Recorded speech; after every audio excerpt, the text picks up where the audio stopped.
여러분들 신용 점수에 대한 것을 알고 계시죠? 신용 점수가 나쁘면 대출하는데 불리하다 이런 얘기 많이 들어보셨을 거예요. 이거는 친구 관계에서도 마찬가지라고 저는 생각이 들거든요. 친구한테 돈을 빌려주고 싶을 때 신용이 있는 친구한테 돈을 빌려주고 싶겠죠. 신용이 없는 친구한테 돈을 빌려줄 때는 떼일 각오를 하고 그냥 준다라고 생각하고 아마 빌려줄 거예요. 워낙 친한 친구인데 어려우니까 그냥 내가 떼어도 좋다라는 생각이 들면 딱 그 금액만큼인 거지 큰 금액을 신용이 없는 친구한테 빌려주기는 아마 쉽지 않을 것이라고 생각이 듭니다. 은행도 마찬가지라고 생각을 하면 될 것 같고요. 이 신용사회이기 때문에 여러분들이 그 신용을 지키는 것은 굉장히 중요한 상황입니다. 그 신용이라는 것은 뭐예요? 잘 갚고 잘 빌리고 하면 되는 거고요. 금융 거래가 어느 정도 있어야 됩니다.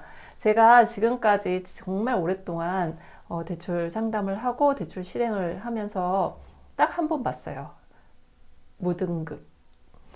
등급이 나쁜 게 아니고요. 무등급도 있더라고요. 그분은 굉장히 연세가 높으신 분이었는데 금융 거래가 전혀 없으신 분이에요. 거의 백지인 거죠. 그런 분을 본 적은 딱 한 번 있고요. 그리고 신용 점수가 굉장히 나쁜 분들도 많이 봤습니다. 그 많이 본 분들, 나쁜 분들의 대부분은요, 다 공통점이 있어요. 뭐냐면 연체가 있어요. 연체. 안 갚는 거죠. 그래서 여러분들이 신용 점수가 제가 나빠요 라고 하는 분들은 뒤를 돌아본다라고 하면 반드시 연체가 있었을 것으로 보입니다. 그래서 신용 점수를 나쁘게 만들지 않는 방법은 일단 연체하지 않으시면 됩니다. 잘 갚고 잘 빌리고 이 두 가지만 주의하시면 되고요. 그리고 이미 나는 신용 점수가 너무 나쁘다 하시면 분들은 올리셔야죠.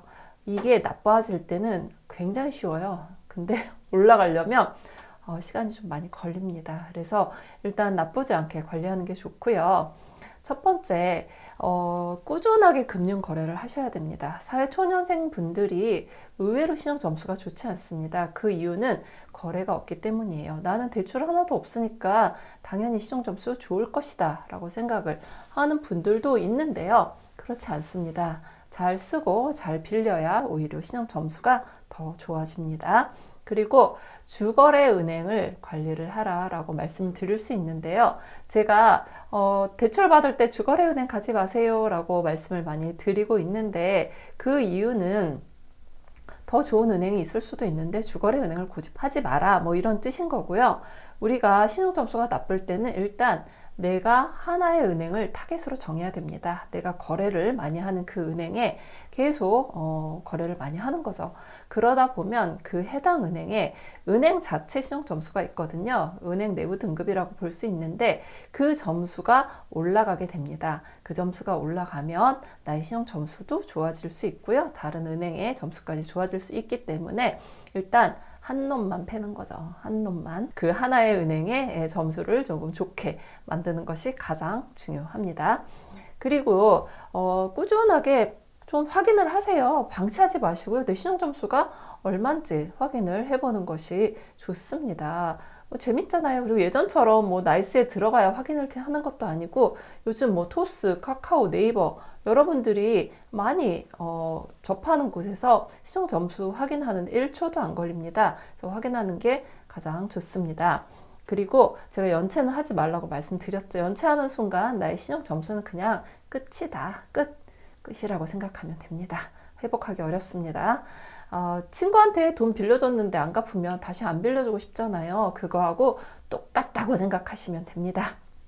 그리고 또 좋은 방법 중에 하나는 내가 높은 금리를 쓰고 있어요. 그런데 확인을 하지 않고 계속 높은 금리를 쓰고 있는 것보다는 고금리의 대출은 빨리빨리 상환을 하는 것이 좋습니다. 빨리 상환해서 저금리로 갈아타시는 것이 신용 점수를 좋게 만드는 방법이고요.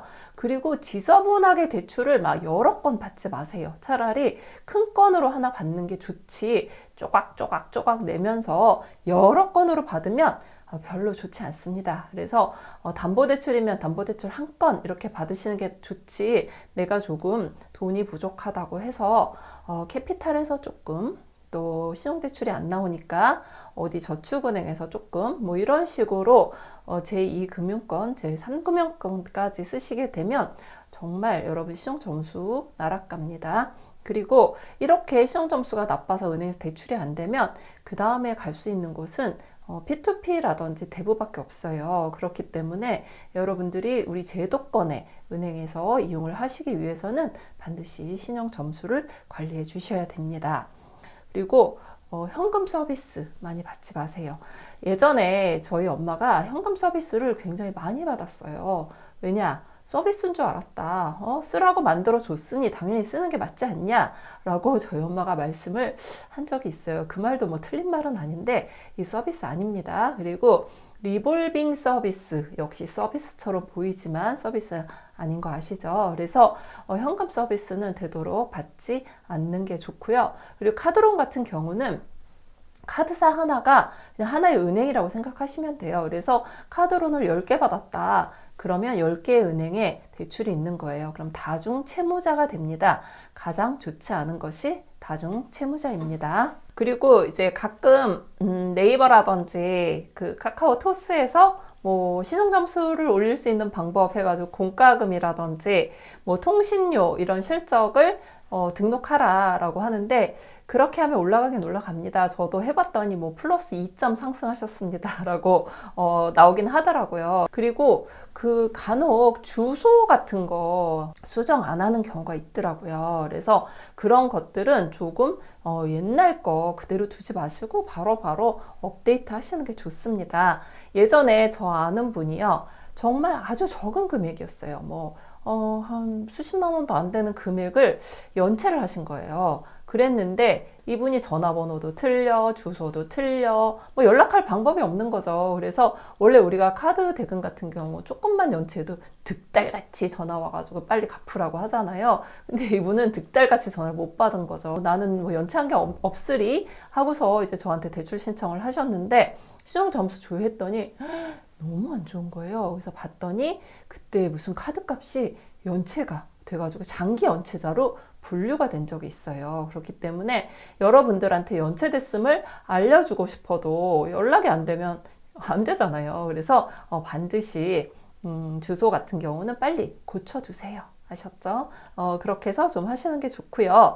일단 내가 점수를 낮추지 않는 게 가장 중요하고요. 이미 낮췄으면 꾸준한 노력으로 여러분들이 신용점수를 올리는 것이 중요합니다. 저도 예전에 좀 어려웠을 때 신용카드를 연체한 적이 있었어요. 그러면 아침마다 9시에 전화가 와요. 갚으라고.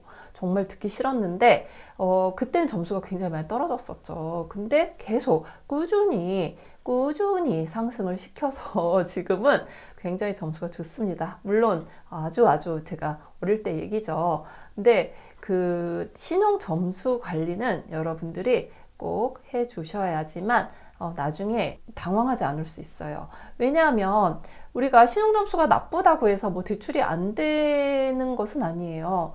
되는 상품이 더 많아요. 특히 주택담보대출 같은 경우는 담보를 보고 들어가는 거라서, 그 주택금융공사 같은 경우는 CB 271점 이상이면 된다. 거의 10등급에 준합니다.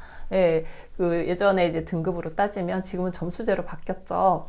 그래서 웬만하면 정책자금 같은 경우는 신용점수가 그렇게 나빠도 나와요. 예전에 제가 그 적격대출이라고 해서 주택금융공사 상품이었죠. 그 상품을 이용을 할때 진짜 많은 지점장님들이 거절을 하신 분이 있어요. 근데 그분 신용점수가 굉장히 나빴거든요.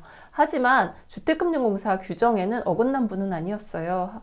그렇지만 지점장님이 뭐 이렇게 연체 많이 하신 분은 뭐 해주고 싶지 않다, 뭐 이렇게 거절을 하게 되면 하기가 굉장히 어렵거든요. 근데 그때 정말 좋은 지점장님이 승인을 해주셨어요. 그때 하신 말씀이 전 너무 감사하고 기억에 남는데, 은행이 이런 분의 대출을 바꿔주지 않으면 이분은 어떻게 살아남을 수 있겠냐라고 하면서 승인을 해주셨거든요. 그분 고금리의 대출을 굉장히 많이 쓰고 있었는데 그 당시 주택금융공사 적격대출 금리가 상당히 낮았거든요. 그래서 그분은 정말 행운이었죠. 그래서 그 은인이에요, 은인. 그 지점장님이 금리를 굉장히 낮게 바꿔줄 수 있도록 승인을 해주셨기 때문에 그분은 그 해당 지점에서 무사히 대출이 나갔어요. 저는 그 지점장님 지금 굉장히 존경합니다. 그래서 여러분들도 신용이 나빠지기 전에 좋은 신용을 얻도록 노력을 하셔야 되고요. 그리고 이미 나빠졌으면 조금씩 올려서 개선을 하셔야지만 나중에 불이익을 받지 않습니다. 담보대출은 그렇다고 치지만 우리가 대출을 하다 보면 신용대출도 있고요. 그리고 나중에 여러분들이 혹시라도 사업자 대출을 하게 되면 신용을 얻는 경우도 있거든요. 약간 좀 말이 어렵죠. 그런 경우에 신용이 나쁘면 거절이 나는 경우도 있기 때문에 항상 신용점수 관리해서 여러분들이 미래에 불이익이 일어나지 않도록 조심하는 것이 좋습니다.